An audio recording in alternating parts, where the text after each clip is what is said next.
I think to do what we do, you have to love the sport. I don't think you could wake up every morning that early and do it every day and not love it. It's 24 hours a day, 7 days a week. You know, when you're not training, you're looking after yourself so you can train and so you can get yourself up for a competition on the weekend. And it never leaves your mind.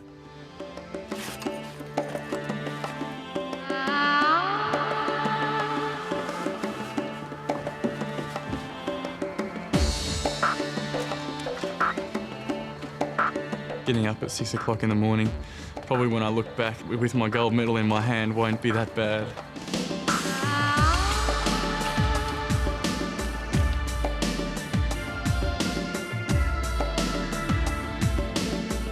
Zurich chose to sponsor rowing because there's such an alignment between the values that rowing has as a sport and that Zurich has as a company.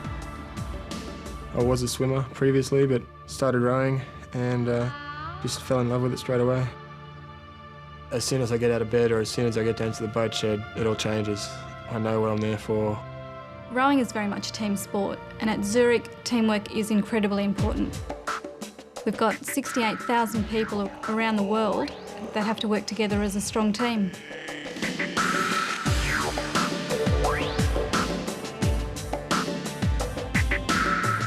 The big thing, above all, when you're putting a rowing crew together is to have team players, is to have people who are going to be able to work with other people, who are going to be able to give a bit and take a bit as well. The thing that I think we rely on each other most for is backup, knowing that the other guy's going to be there for you when the going gets a little bit tough. Be surrounded by athletes of your standard, of your commitment, even ones higher than you, to see them training around you, it makes you keep going. The best time to be around the river is certainly in the morning. You're doing something which is quite exhilarating and quite refreshing before most people are out of bed. The chain's only as strong as its weakest link. You've got to have faith in your other rowers in the team. You've got to make sure everyone's giving 100%. I don't think there's any room for doubt in anyone in the team, the coxswain even more so. My main role as a coxswain is for them to be confident, not to have to look around to see where they're going and to rely on me totally. So therefore, if they don't trust me, then we don't succeed as a crew.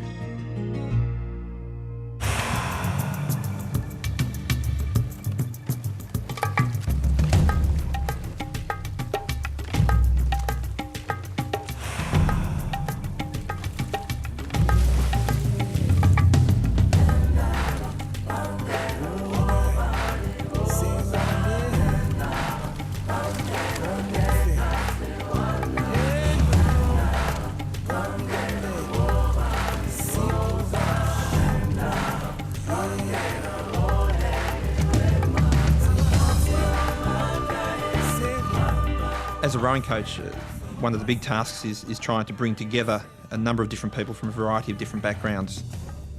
You work with them to create that environment where they want to do the training. They've learned that there are a certain number of things that they need to do if they wish to be successful, and they identify each of those as being a part of their journey to success. The trust that exists between athlete and coach is something which doesn't just happen. It's something which has, I suppose, evolved over time. He says, look, you're doing all right, you're doing the right things, here's where you're headed, I can see that you're going to do this, and you're going to do this, okay? You've achieved this goal, this is where you're at, this is where you're going, and it clears things up for you. So in terms of focus, I think your coach plays a big role. It's very important to constantly keep developing our knowledge and skills. That way we're going to stay ahead of our competitors and provide the best solutions for our customers.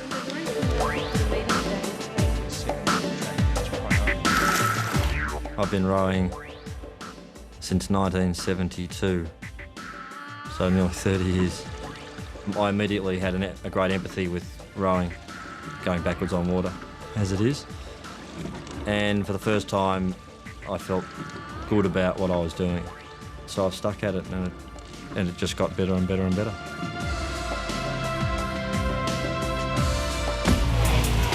Probably do about 5 training sessions a week on the water.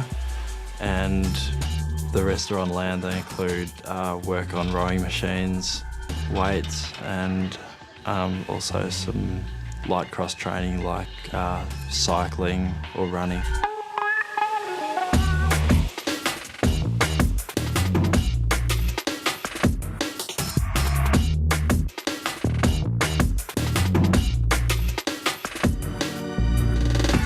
You've determined you want it. It's all about building the blocks in place along the way. You know, these are the short-term goals you've got to have and you've got to achieve to move to the next level. So in terms of an Olympic performance, to produce your best, it's the preparation that's required over many years to get you there.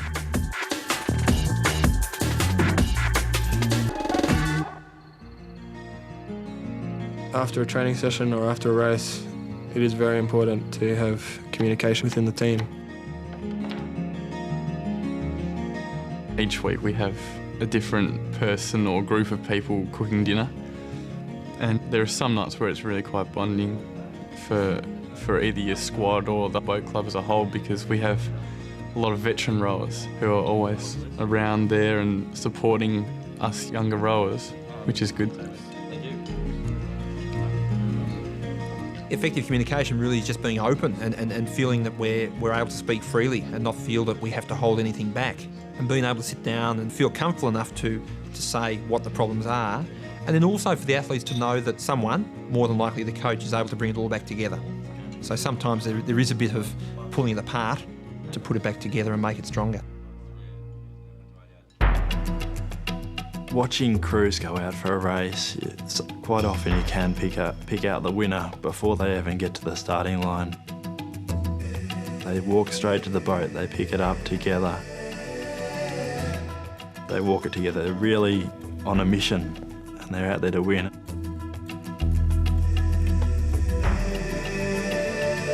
What the Cox tells you before a race is mind on the job, mind in the boat.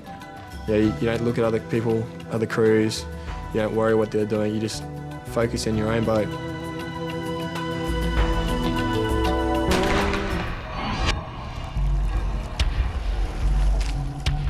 The first couple of strokes of a rowing race are probably the slowest ones you'll take for a whole race, so you've got a fair bit of time to think about what you're doing, and you really have to get those first 3 or 4 strokes right, because they set you up for the rest of the race.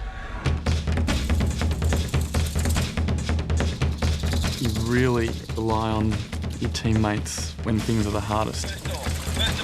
In a 2,000 metre race, when you're dead even with the whole pack and you know everybody's hurting just as much as you are, that's when you really have to find something deep. If you want to go faster, it costs a lot of extra energy, so you have to be careful. So you have to know all the way along the racetrack how far to go, how much have I done, how much have I got left, and then you have to gamble a bit to outlay more energy than you think you've got, because you have to dare to win.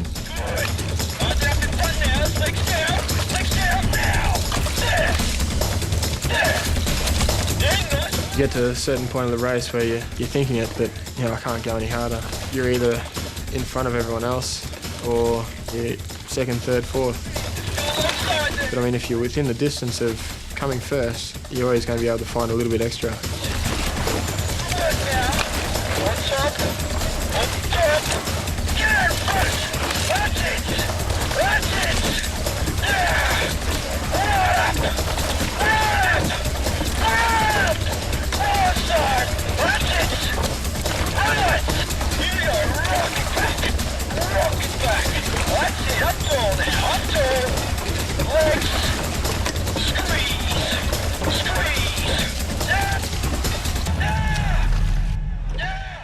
At the end of a race, you're really, really tired, but a win seems to override it all, override the pain. It's just a huge rush, and you feel great. It comes down to knowing that you've done the preparation work, you've done the training, you have good technique, and I think it's wanting it more than anyone else, I guess, and being able to push yourself one bit further or one bit more than the crew behind you. Whether it be sport or business, you need commitment to achieving goals. And that commitment and persistence towards that goal will ultimately lead to success.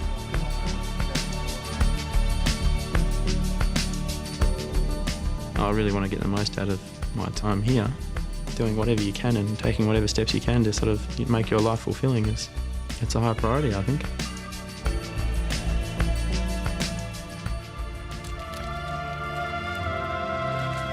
Well, rowing is a mix of the past and the present, and also looking to the future, looking at new ways of doing things as well. You've got to be pushing your boundaries all the time. And that's what the mindset's about, whether you're willing to do it or whether you're just happy to sit back and be in your comfort zone. Every person you compete against will have done as much training, if not more, will be as physically fit as you, will be in as good a shape as any other rower that you compete against. It all comes down to who has the mindset. If you have a champion mindset, then most times you'll have a winner. Anyone can get fit, anyone can get strong, anyone can thrash up and down inside a boat, moving a lot of water around. Anyone can get tired, anyone can train hard. But it's having to sit down and really sort it out in terms of what you're trying to do. And that can relate to far more things than just mere sport. So it's the people who are good at sport, I think, have really sorted it out about what they're trying to do. And that's, of course, the case in rowing, and it's a pretty simple thing. All you're trying to do is move a boat across the water.